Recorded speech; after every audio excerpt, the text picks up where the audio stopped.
Hey, hey, hey. It's Filter Free Friday, y'all. Listen, I am so glad y'all here. One thing that I really used to love was listening to the radio station and Tom Joyner because he would have every day a 365 day Black History moment. And he would talk about, the positive things that happened throughout Black history, and then also sometimes things that were just little known Black history facts.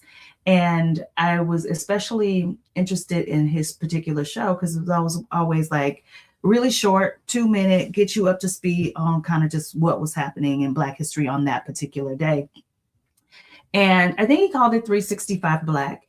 And if you don't know, there's still this site called blackhistorydaily.com where you can find out like what's going on in Black history on any particular day. And so um, I noticed several years ago that whenever we started talking about Black history, that there would be people who would say, well, I'm Black 365 days a year. And I remember being shocked by that because of course, but Black history is not typically about you. It is about your history, about the history of people who are Black Americans who have not historically been included in a regular. See what I just did there? In US history. And so there was an adjacent body of work. And I think that on this here, Friday the 13th, that should not be lost on us that the NAACP was founded in 1908 on this particular day as a result or a reaction to a race riot that had occurred. So we end up getting the NAACP. And I often bring up tactical empathy because hostage negotiators coined the term, and it is basically a form of empathy that they use to get people to release the hostages. So it is understanding other people, understanding what they think, feel, and believe in order to get them to do what you want. And I was really struggling about what I was going to talk about today because what is on top for me is that we have access to millions of pages of the Epstein's files, which I do not intend to read. I do not intend to trigger myself in that way. And what I'm hearing, though, as from credible sources, is that our commander in chief is mentioned in this document thousands, if not over 1,000,000 times.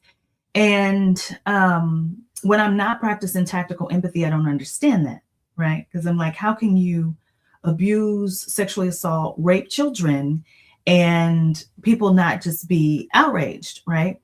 But when I look back in Black history, you see, I got my Equal Justice Initiative calendar here with me, because when I look back in Black history, I think it's important to know how people have thought about children throughout history.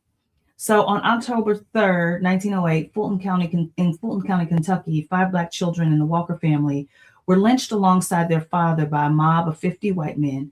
The men shot to death 4 of the children, including an infant who was hit by a bullet while in the arms of their mother, and burned the 5th child alive in the Walker family's home. No one was ever convicted for these murders. A 12-year-old Black boy named L.D. Nelson was seized by a white mob from a jail in Afuskey County, I don't know if I'm saying that right, Oklahoma, and hanged from a bridge along with his mother on May 24th, 1911. If you go to November 12th, 1935, 2 teenage Black boys, 15-year-old Ernest Collins and 16-year-old Benny Mitchell, were lynched by a mob of at least 700 white men, women, and children in Colorado, Texas. And the list goes on and on. If you even just look back to 2012, Trayvon Martin was basically walking in his own neighborhood with a pack of Skittles and ended up being murdered by George Zimmerman. And so when I think about why it's important to know that history, it'll help you have an understanding that some people don't care about children like that. They just don't. And then once you understand that, then you know what we're dealing with. I watch Fox News often, and I watch Fox News often so that I can know what other people are consuming. And when you watch Fox News right now, what you'll see is that almost all of the coverage is about Nancy Guthrie. There's no coverage right now about the fact that a certifiable white nationalist is being recommended as the head of state right now. He's in current hearings right now. And you go, meanwhile, when I say Happy Black History Month, people for whom we're trying to celebrate their history say, I'm Black every day. And I believe by and large that sometimes when we repeat things, that we are doing so because it's simple. It doesn't require a whole lot of intellectual horsepower. It's punchy. It kind of knocks people off their square. I sound like I'm being innovative, right? Maybe. And I think it's important. I think it's important that we know and understand that even the flea story that I tell, most of the time, the psychologist that is quoted is Martin Seligman from 1970s, a white psychologist. But the seminal study of fleas and their behavior that demonstrates learned helplessness and the behavior of insects other than spiders was Dr. C.H. Turner, Charles H. Turner, Black scientist and psychologist in 1910. Even I didn't know that C.H. Turner was a Black man, and I had been telling that story for at least half a dozen years before I found out about it. Now, what does that have to do with tactical empathy, and why is this important? Understand that if ultimately we are trying to create an environment whereby a certain group of people is in power and that certain group of people is considered better and smarter and all the things, then you have to first get rid of all of the information historically that would prove otherwise. And so if you're telling me that you have done all that is possible over the last number of years that you've been on the planet since Carter G. Woodson instituted Negro History Week 100 years ago, that you have done everything possible every day of your life to ensure that people know the history of racial pillage and terror that has gotten us here. They also know the history of excellence that disproves these concepts of supremacy. If you're telling me that you do that every day, then no, we really don't need a special month to highlight these things. But in my experience, that is just simply not true. It's just simply not true. What my experience has shown me is that every single possible tactic to prevent you from knowing that C.H. Turner was an amazing scientist and sociologist and psychologist in 1910, everything is made for you not to know that. Everything.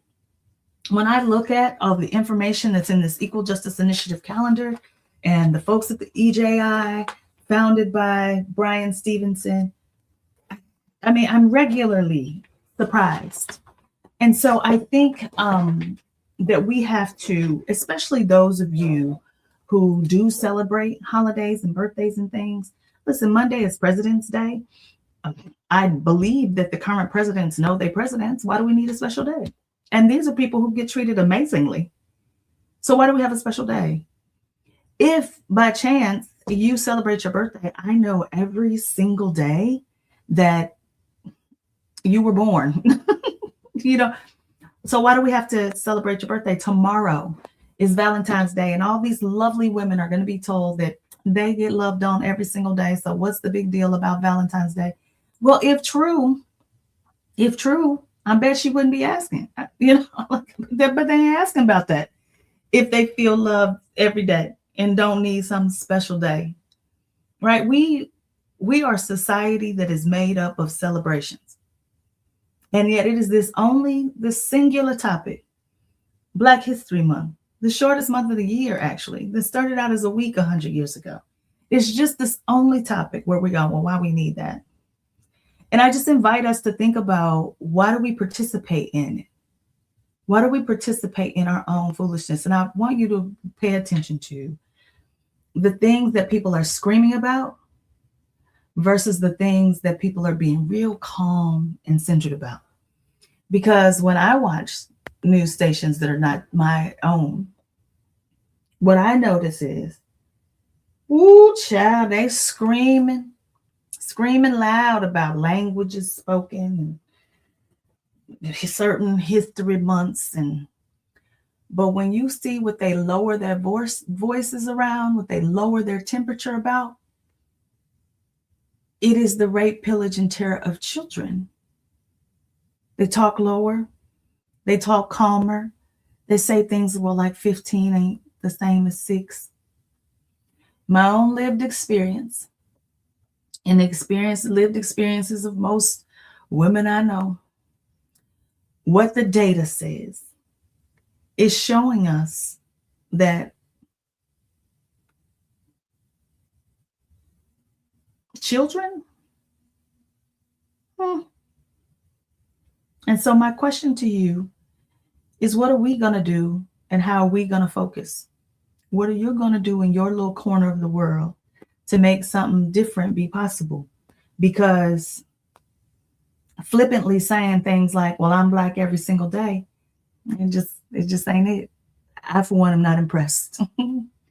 That's obvious. So now what? Because when I think about what was happening in the 1950s, 1960s, especially around school integration, whether you agree with it after the fact or not, I will never forget when Toni Morrison said, you can take me into the bowels of the women prisons and I can't find 20 Black women who would be willing to push over a bus with children in it and harass those children. But if you know the history of racial pillage and terror, you know that it was mothers, sisters of churches, white women who were willing to push over school buses with children in it. And I am not saying that to judge. I am saying that so that we can look at the reality of what we're experiencing right now and asking ourselves, why are not more people up in arms about these files and what these files are saying? Still willing to stand by a person who, if half of what I've heard is true, should be in jail.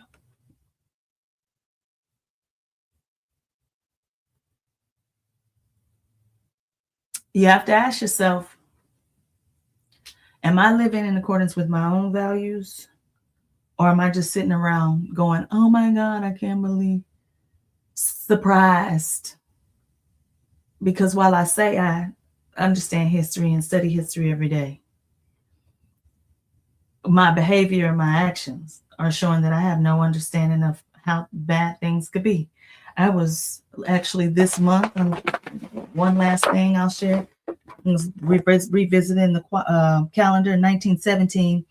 Congress passed the Immigration Act of 1917 to bar the entry of Asian, Mexican, and Mediterranean people from coming into the country. Much of what we are experiencing right now is because we took our foot off the gas pedal and we are rolling back.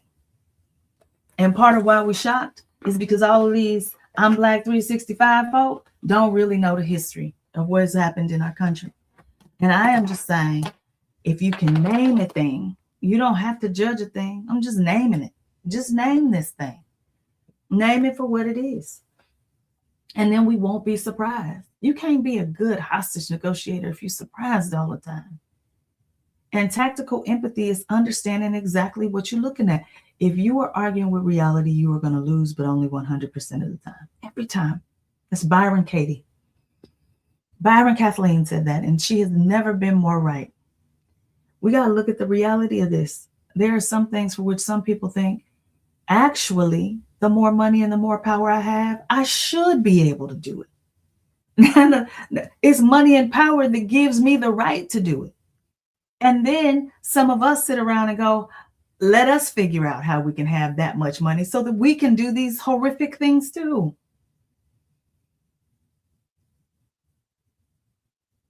I didn't know what I was going to talk to y'all about today, which is probably why I'm all over the place.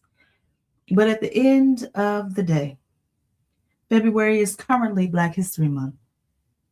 And I am celebrating everyone who is willing to celebrate with me. All right. All right. It's Filter Free Friday, y'all. We got plenty work to do.